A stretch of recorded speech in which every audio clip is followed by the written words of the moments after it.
What is up, guys? This is an introduction to the course. We're going to explain briefly what you can expect during this course. This is going to be a course purely dealing with hand history analysis. This is literally the only PowerPoint slide in the entire course. Now, when we talk about hand history reviews, we're not just going to be running random hand history reviews in this course. They're going to be based around a very specific purpose, and that is teaching you how to play in the most important areas for boosting your win rate. So it's going to be a systematic walkthrough of the game tree. We're not going to look at every possible scenario. We're going to deliberately focus on the highest frequency, most impactful areas to your win rate. And for each hand that we look at, we're not just going to be thinking about how to play an individual isolated hand in a vacuum that realistically we're never going to see again.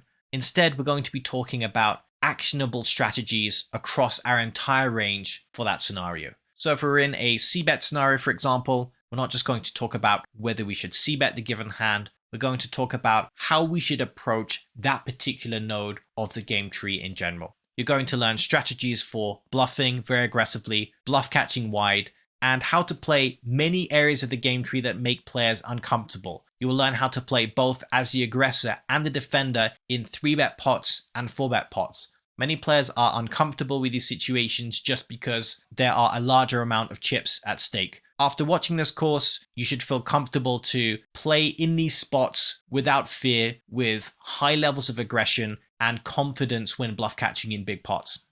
At the beginning of the course, we're going to deal with common pre-flop mistakes that the majority of players are making according to pool data. So probabilistically, you're making these mistakes as well. Situations where the player pool is not 3-betting enough, not defending correctly against 3-bets, and even in terms of facing unopened action pre-flop. So with first to act, many players are playing poorly pre-flop when first to act, especially in the button and small blind positions. So a number of your leaks will be directly addressed in this course.